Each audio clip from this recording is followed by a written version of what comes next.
Bienvenue sur l'île dangereuse, nous sommes le 8 mars 3309, tout de suite les nouvelles de la galaxie de cette semaine. Au niveau des nouveautés dans le jeu,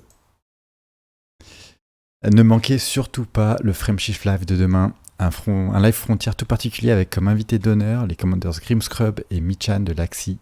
Ces derniers voleront en formation avec le community manager Bruce. À ne pas manquer demain. Dans le Galnet, une nouvelle importante qui n'était pas passée dans les news de la semaine dernière. Un community goal est en cours à l'initiative d'Aegis. Il s'agit de cartographier les mondes d'ammoniac. Les données connues par Universal Cartographic ont bien besoin d'être rafraîchies.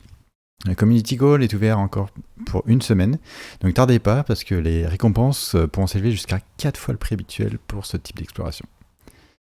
On retrouve également dans le Galnet l'Alliance qui condamne fermement les récentes activités du gang Kumo dans la nébuleuse Californie. On le rappelle, en fait, Arkon Delane avait prétexté venir en aide au système présent dans la nébuleuse Californie il y a peu.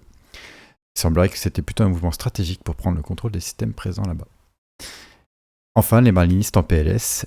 Les colonies marlinistes luttent pour surmonter la dure réalité de l'indépendance et se préparent à subir de plein fouet l'impact de la guerre targoïde. Voilà, retrouvez tous les détails dans le Galnet ou via les liens de la description.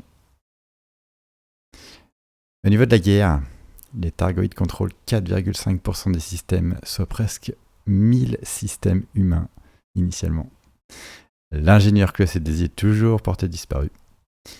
Les priorités actuelles sont Qual, HIP 20527 et également renforcer les positions dans le cluster Oya. On le rappelle, le cluster Oya, c'est le plus petit de tous les clusters. C'est là où les Targoïdes ont moins réussi à s'étendre. Bravo à tous les pilotes pour leur engagement. Au niveau de la communauté, en bref, on a Sky Zeno qui a entrepris une exploration avec l'équipe d'Azura. Leur destination, Beagle Point. N'hésitez pas à les rejoindre dans leur périple, l'objectif est d'arriver là-bas d'ici la fin du mois. Et on a également Fatishti qui organise un beau parcours au sein de la bulle pour découvrir les stations les plus insolites. Départ samedi 11 mars à 21h30 depuis 61 Cygni. J'ai mis le lien EDSM dans la description également. Au niveau de l'élite dangereuse, continue de faire évoluer son site d'aventure. Toutes les aventures sont maintenant automatisées ainsi que tous les badges. Et l'obtention des récompenses associées se fait maintenant en un clic. N'hésitez pas à remonter les soucis éventuels que vous pourriez rencontrer.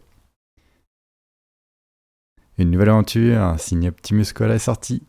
Il y a une petite surprise pour cette aventure. Allez vite voir qui est la guest star qui a participé aux enregistrements vocaux. Encore un très grand merci pour ta participation. Les commandeurs victorieux de la semaine. Alors je vous ai fait tout un tableau qui sera dans la description, mais on dit un grand bravo à Floraline, BCLV4, Koustan, Kolofscopy, Fred 89210, Emric 45, Alfred Toshiro Camera et Madness 93. Et j'ai peut-être loupé du monde pendant que j'écrivais ces news, mais ils seront là dans la semaine prochaine.